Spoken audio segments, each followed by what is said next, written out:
आज कश्मीरी कला के नमूने वर्ल्ड वाइड मिल रहे हैं। मुझे दोबारा कश्मीर जाने का मौका मिला और मैं बचपन से ही भारत के विभिन्न राज्यों की लोक कला और इतिहास से जुड़ी रही हूँ। कश्मीरी कला और खान पान का पुरजोर अनुभव रहा। वहाँ के सांस्कृतिक परिवेश और इतिहास को पढ़ने का सौभाग्य और अनुभव भी मिला। जब भी मौका मिला कई चीज़ें दुकानों से या एम्पोरियम से खरीदते रहे, कुछ गिफ्ट्स भी मिलती रहीं। ये चीज़ें कब, कहाँ और कैसे बनाई जाती हैं ये जानना भी ज़रूरी हो जाता है। कश्मीर के आर्टिसंस मिलकर उस कला को जीवंत रखने की भरपूर कोशिश कर रहे हैं। यहाँ तक कि वहाँ की युवा पीढ़ी भी इस काम में पूरे जोशो खरोश से जुड़ती जा रही है। मैं आपको यहाँ वो चीज़ें दिखाना चाह रही हूँ जो हमारे पास पिछले 30-40 सालों से पड़ी हुई हैं। तो ये देखिए, ये है समावार और ये है कहवा जिसको बनाते हैं। इसके अंदर कोयला जला देते हैं और इसके अंदर पानी डाल देते हैं और ये कहवा का जो मसाला है ये डाल के रख दिया जाता है और सारा दिन ये चलता रहता है काम, और ये इसमें चाय बनती रहती है। साथ में केसर आपको पता है कश्मीर की प्रसिद्ध चीज़ है, तो केसर डाल दिया जाता है। ये चाय वो बनाते रहते हैं, कोयला डलता रहता है और उनको जो सर्दी के मौसम में जब वो काम करते हैं तो वो अपना चाय पानी पीते रहते हैं। बुखारियाँ जल रही होती हैं, कांगड़ी जल रही होती हैं, फिरन पहनी हुई होती है। ये सारे आप लोगों ने पिक्चर्स में देखा होगा। अब मैं आपको ये जो दिखा रही हूँ कुछ शॉल्स के नमूने। ये जो आप देखेंगे जो कानी जमावार के शॉल हैं।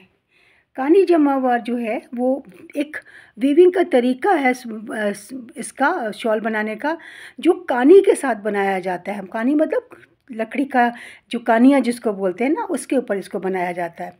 तो ये देखिए, इसका उल्टा हिस्सा है, ये इसका सीधा हिस्सा है। जब आदमी लूम्स पे बनती है चीज़, वीविंग होती है, मिलों में बनती है, तब उसका अलग उसकी नक्शा आता है आपके सामने, अलग पिक्चर आती है। यहाँ पर इनके साथ क्या देखेंगे आप, ये इनका उल्टा हिस्सा जो है इसके ऊपर टाँके आ रहे हैं और ये उसका सही सीधा तरीका है। तो ये मतलब हाथ से बनाया गया चीज़ है। ये कानी जमावार है, इसकी पट्टी बनी हुई है।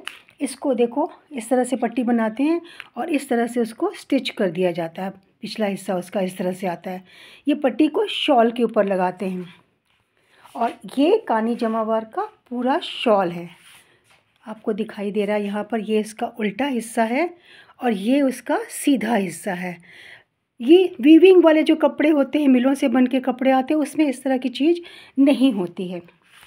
और अब मैं आपको ये दिखा दूँ कि जो मैंने जिसके ऊपर डाल रखा है वो बेड कवर भी हाथ का ही बना हुआ है। इसको आरी वर्क बोलते हैं। आरी वर्क क्या होता है, ये क्रोशिया की तरह की चीज़ होती है। कपड़े के ऊपर से टाँका मारा जाता है, नीचे से लेकर उसको ऊपर उठा लेते हैं। तो ये क्लोज कश्मीरी आरी वर्क है। यहाँ पर आप देख रहे हैं, ये मेरा पश्मीना का शॉल है। ये पश्मीना का शॉल है, हैंड एम्ब्रॉयडर्ड है। ये इसका उल्टा हिस्सा है और ये इसका सीधा हिस्सा है। दोनों में इतनी सफाई है कि कभी अगर उल्टा भी लिया जाता है तो लगता नहीं है कि हमने उल्टा लिया हुआ है।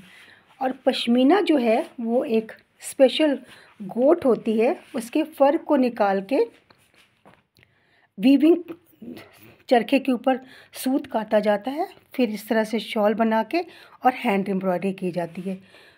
वो मैं आपको फिर अगले वीडियो में दिखाऊंगी। अब ये बेड कवर आप देख रहे हैं और ये जो आप ये देख रहे हैं वॉल हैंगिंग है, वॉल पीस है। इसकी कीमत तो मुझे अभी पता नहीं क्या होगी, क्योंकि मेरे पास जो है ये पिछले 40-45 सालों से है। मैंने इसको अभी तक हिफाजत से रखा हुआ है।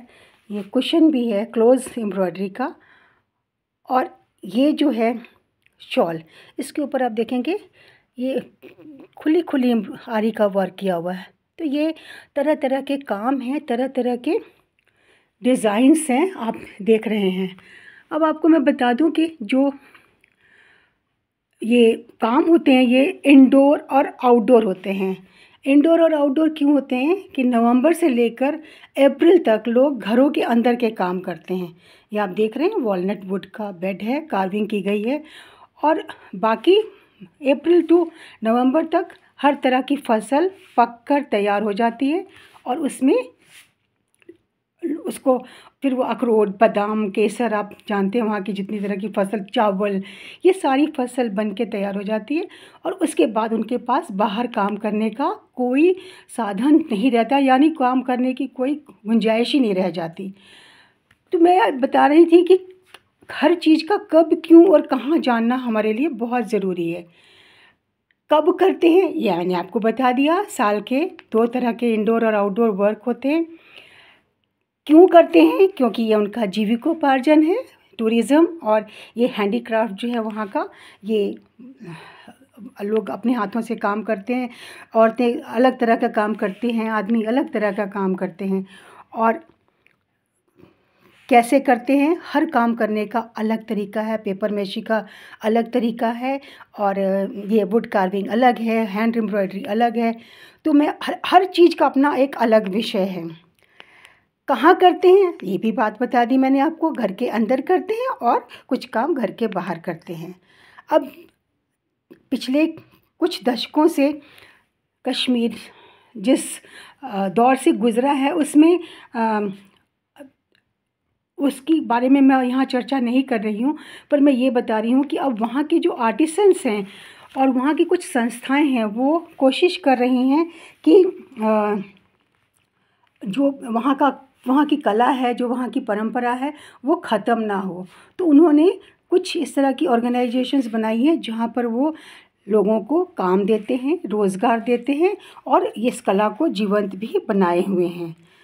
तो ये जो मैं आपको बता रही हूँ ये एक कश्मीर, एक राज्य की एक परंपरा, कला, इतिहास से जुड़ी हुई बातें हैं, और इसके बारे में मैं आपको वहाँ के आर्टिसंस के ज़ुबानी आपको इसके बारे में वीडियो मैं पेश करूँगी। मुझे पूरी उम्मीद है कि ये जो इस कला को जीवंत रखने के जो प्रयास जारी किए गए हैं लोगों के द्वारा, ये आपको पसंद आएंगे। और मैं अपनी जो चीज़ को जो मेरे पास ये सामान पड़ा हुआ है इसकी उम्र में इजाफ़ा कर सकूं, इसलिए मैं इनका वीडियो बना रही हूँ। Thank you very much.